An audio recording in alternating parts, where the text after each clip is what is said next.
अगर दो खुदा होते संसार में तो दोनों बला होते संसार में। खतरनाक होता जमाने का रंग, हुआ करती हर रोज दोनों में जंग। इधर एक कहता कि भाई मेरे रहे आज दुनिया में बारिश रहे। দুটা যদি আল্লাহ হতো তো সারাদিন লড়ালড়ি চলতো, সারাদিন দড়ি টানাটানি চলতো। একজন বলতো আজকে আমি দুনিয়াতে রোদ দিব, তো আর একজন বলতো না আজকে রোদ দেওয়া হবে না, সারাটা দিন কুয়াশায় ঢেকে রাখা হবে। সুযোগ মানুষের জীবনে বারবার আসে না, সুযোগ একবার আসে। যারা কামিয়াব ইনসান তারা সুযোগকে গ্রহণ করে, আর যারা গাফেল ইনসান এর পরে আরেকটা সুযোগ আসবে বলে অপেক্ষাতে বসে থাকে। আর অপেক্ষাতে যারা বসে থাকে তারা আর কিন্তু সফল কাম হতে পারে না। এই জন্য উর্দু সামান্য একটা কিতাবে লেখা আছে, একবারে আদনা আদনা দরজার যেগুলা কিতাব উর্দুতে, তো লেখা আছে কি আজ কা কাম কাল পর না ডাল। যেটা আজকে করতে হবে সেই কাজটাকে কালকে করব বলে রেখে দেওয়াটা আকিলমন্দ মানুষের কাজ নয়, বুদ্ধিমান মানুষের কাজ নয়। এই সুযোগটা এখন হাতে পেয়েছি, এটাকে এখনই কাজে লাগাবো। যদি কাজে না লাগাই তাহলে আমাকে হয়তো আফসোস করতে হবে, এবং আমি এমন একটা নুকসানে পড়ে থাকবো সারাটা জীবন যে এটাকে জীবনে কোনোদিন আর মেকআপ করতে পারবো না। কথা একটা বুঝুন, বুঝবার কথা বলছি আপনারাকে। এবং গোড়াতেই বললাম যে আপনাদের বেশি সময় নিয়ে জ্বালাবো না, খুব তাড়াতাড়ি করে আপনাদেরকে ছেড়ে দেব, যাতে আপনারা বাড়ি গিয়ে খুব মিষ্টি নিদ্রা দিতে পারেন, যাতে আপনাদের ক্ষয়ক্ষতি না হয়। এত তাড়াতাড়ি আপনাদেরকে ছাড়বো, বুঝুন কথা। সুযোগ কাকে বলে? হযরতে ইউসুফ আলাইহিস সালাতু ওয়াস সালাম জেলে গেছিলেন। একজন নবী, তিনি জেল খেটেছেন তার জীবনে। তিনি যখন জেলে গেলেন তখন তার সাথে আরো দুইজন নওজোয়ান জেলে গেল। ওরা কোনো দোষ করেছিল, ওরাকে জেলে ভরা হলো। আর নবী ইউসুফ যে দোষ করেছিলেন ওদের কথা অনুযায়ী, সেটা তো আপনারা জানেন। এটা কি আর বলতে হবে যে হযরত ইউসুফ আলাইহিস সালাতু ওয়াস সালামের দোষ কি ছিল? যদি বলেন যে না এটা আমাদের জানা নাই যে কোন দোষে উনি জেলে গেছিলেন, তো এটা আপনাকে 1 মিনিটে বলছি, 1 মিনিটে, বেশি সময় নেব না। হযরত ইউসুফ আলাইহিস সালাতু ওয়াস সালাম যে বাড়িতে ঠাঁই পেয়েছিলেন ওটা হলো মিশরের শাসকের বাড়ি। সেই বাড়িতে মিশরের শাসক ওকে কিনে নিয়ে এসে নিজের বিবির কাছে রেখে বলেছিল আকরেমি মাসওয়াহু, এই ছেলেটার সম্মান করো, তাজিম করো, এই ছেলেটা আমাদের কাজ দিবে। অথবা তুমি আর আমি, আমরা দুজন হলাম বন্ধা, আমাদের বাল বাচ্চা নেই, এই ছেলেটাকে আমরা বেটা বানিয়ে নিব, তো আমাদের দুধে স্বাদটা মিটে যাবে ঘোল দিয়ে, তো পরের ছেলেকে ছেলে বানিয়ে নিব, এটা আমাদের কাজ দিবে, ছেলেটাকে সম্মান করো। এই মিশর সম্রাটের বাড়িওয়ালি, এর নাম ইতিহাসে তাফসিরে লেখা আছে জুলাইখা। এই মহিলা তরুণ তুর্কি, একদম উদীয়মান নওজোয়ান। হযরত ইউসুফ গোরা চাট্টা খুবসুরত ইনসান, তাকে দেখে সামলাতে পারল না।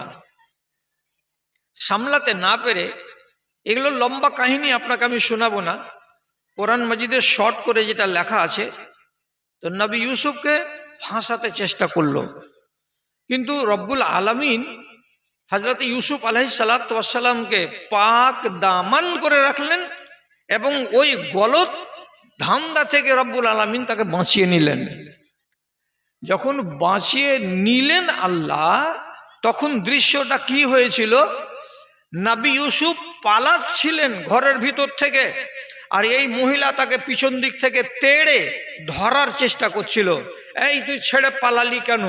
তুই আমার সঙ্গে মিলবি না কেন? তোর সাথে আমি মেলামেশা করব। এই বলে সে এর পেছনে পেছনে দৌড়ে যাচ্ছে, আর হযরত ইউসুফ নিজেকে বাঁচাবেন এই নাপাক কাজ থেকে, তার জন্য উনি পালাচ্ছেন। গেটে দেখা হয়ে গেল মালিকের সাথে। মালিকের সাথে যেমনি দেখা হওয়া, এই স্ত্রীটা 140 ডিগ্রি উল্টো দিকে ঘুরে গেল, আর গিয়ে নিজের মালিক নিজের স্বামীকে ডাহা ঝুঠা কথা বলে দিল। কি ঝুঠা কথা বলছে? ও আলফায়া সাইয়্যিদাহা লাদাল বাব قالت ما جزاء من أراد بأهلك سوءا إلا أن يسجن أو عذاب عليم। স্বামীকে ডেকে বলছে, পাল্টা এই মেয়েটা রং বদল করে দিল। দেখি বলছে, এই ছেলেটার কি হবে বলো তো? তুমি এই বাচ্চাটাকে বাড়িতে রেখে দিয়ে দফতরে চলে গেছো, এবং এই ছেলে আমাকে বাড়িতে একা পেয়ে আমার উপরে অন্যায় করতে যাচ্ছিল, আমার সঙ্গে অসৎ ব্যবহার করতে যাচ্ছিল। সুতরাং যেই ছেলেটা তোমার অবর্তমানে তোমার বিবির প্রতি জুলুম করতে যায়, এমন ছেলেটাকে ওকে নিশ্চয় নিশ্চয় জেলে ভরে দিতে হবে, তাছাড়া এর কোনো অন্য শাস্তি হবে না। দেখেন, এখন এতক্ষণ আগে কি ইচ্ছা করছিল, আর স্বামীকে দেখে নিয়ে রূপ বদল করে দিয়ে কি বলছে যে এই দোষী, আমি দোষী নই, একে শাস্তি দাও আর নাই একে জেলে ভরো। এর কথাটা ঠিক হলো যেহেতু বিবি, আর এই ছেলেটার কথা মিথ্যা হয়ে গেল ইউসুফ নবী আলাইহিস সালামের কথা, যেহেতু এটা বিদেশি ছেলে। স্ত্রীর কথা শুনে বাদশা করলো কি, নবী ইউসুফকে জেলে ভরে দিল। জেলে আছেন। জেলে গিয়ে আপনি বলেন এই জায়গাটা কি সুখের জায়গা? এখানে বালিশ থাকে না, এখানে ভালো বিছানা পাওয়া যায় না, এখানে সকালে একবার নাস্তা, 10টার সময় একবার রুটি তরকারি, দুপুরবেলায় একবার ভাত পানি, আবার রাতের বেলায় আবার কিছু খানা পানি, আর যদি গরমের সময় হয় তো আপনাকে খানাতে লাগিয়ে দিয়ে আপনার পার্শ্বে দাঁড়িয়ে দাঁড়িয়ে আপনার স্ত্রী যে পাংখা ডলবে, এমনটা পরিবেশ সেখানে পাওয়া যায় না। ওখানকার ওই ডাল আর রুটি আর ওখানকার ডাল আর সবজি খেয়ে খেয়ে বাঁচতে হয়। জেলটা হলো আযাবের জায়গা। মাকে দেখতে পাই না, ভাইকে দেখতে পাই না, বিবিকে দেখতে পাই না, বন্ধু বান্ধবকে দেখতে পাই না, বাজারে একবার যেতে পাই না, বিছানটা ভালো নয়, ফ্যান ঘুরছে তো ধিকির ধিকির করে, ভালো ফ্যান নয়। এইরকম আযাবের জায়গাতে মানুষ চিন্তাগ্রস্ত থাকে। কিন্তু নবী ইউসুফ কি করলেন দেখবেন, কোরআন থেকেই শিখছি আমরা। কি শিখছি? যেই দুটো ছেলে নবী ইউসুফের সাথে জেলে গেছিল, এই দুটো ছেলের সামনে একদিনে যখন পরিচয় হয়ে গেল যে তোমরা আসামি, বলে হ্যাঁ আমরা আসামি। এই ছেলে দুটো ছিল একাধিক আল্লাহকে বিশ্বাস করালো, আর নবী ইউসুফ হলেন একমাত্র আল্লাহ রাব্বুল আলামিনের উপাসক, তিনি এক আল্লাহকে বিশ্বাস করতেন। তিনি এইবার বলছেন এই সুযোগকে হাতছাড়া করা যাবে না। কথা বলছিলাম কিসের গোড়াতে? সুযোগ। সুযোগ কাকে বলে এটাই দেখেন। প্রথমে যেটা বাস এসেছে, আপনি বলছেন গার রং ভালো নয়, এইটা জায়গায় আর পরের বাসে যাব। প্রথম বাসটা ছেড়ে দিলেন, দ্বিতীয় বাস ভালো আসবে বলে, তো দ্বিতীয় বাস সেদিন ক্যান্সেল। 1 ঘন্টা পরে আরেকটা বাস এলো, তো সিট ফাঁকা নাই। তখন আপনি কি করছেন? হাত মুচড়াইছেন আর সাথীকে বলছেন বাসটা ছাড়া ঠিক হয়নি রে, ওইটাই ধরে নিতে হতো আমাদের। এদিকে 1.5 ঘন্টা লেট, ততক্ষণে আমরা এখান থেকে চলে যেতাম একবারে গাজল পার হয়ে মালদার কাছাকাছি। এটা কি? সুযোগকে হাতছাড়া খবরদার করবেন না। নবী ইউসুফ কি বলছেন? ছেলে দুটোকে সামনে বসিয়ে বলছেন, ও ভাই সামনে বসো, খানা তো তুমিও খেয়েছো, খানা আমিও খেয়েছি, একটা কথা বলি।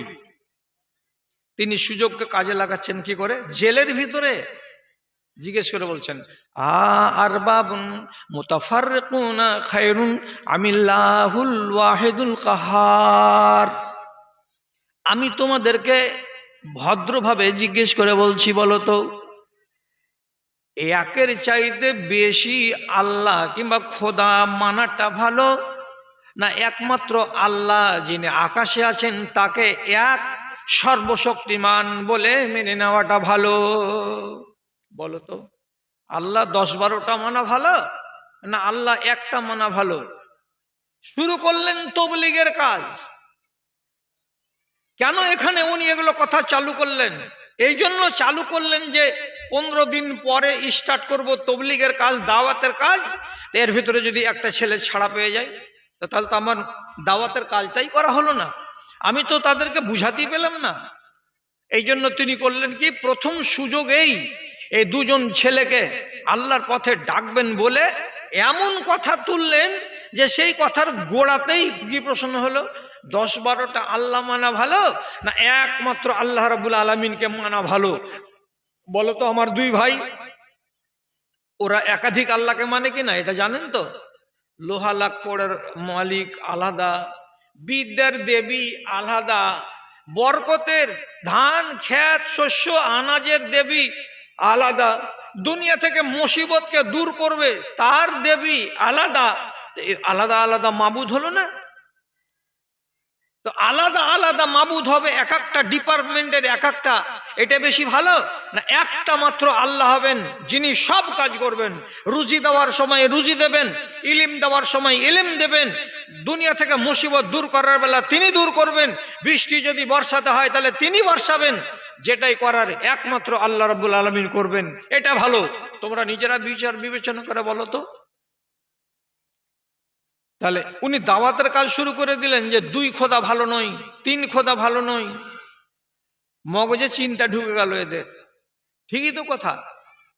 দুসরি জামাতের আগেকার যুগে এই কিতাবগুলা ছিল, মক্তবে আমরা পড়েছিলাম, এখন মক্তব উঠে গেল, এই কিতাবগুলা অনেকেই পড়ছে না বা পড়ায় না। ছেলে পিলেকে জ্ঞান দেওয়ার জন্য এই হামারি কিতাবের ভিতরে একটা পদ্য আছে, একটা নজম আছে বড় জ্ঞানের। ওর উপরে হিডিংটা কি করা আছে, আগার 2 খোদা হতে। কি বুঝলেন? আগার 2 খোদা হতে, তাহলে কি হতো? যদি খোদা 2টা হতো, আল্লাহ 2টা হতো, তাহলে কি হতো? তো কবিতাতে কি লিখছে, अगर 2 खुदा होते संसार में तो दोनों बला होते संसार में, खतरनाक होता जमाने का रंग, हुआ करती हर रोज दोनों में जंग। इधर एक कहता कि भाई मेरे रहे आज दुनिया में बारिश रहे। 2টা যদি আল্লাহ হতো তো সারাদিন লড়ালড়ি চলতো, সারাদিন দড়ি টানাটানি চলতো।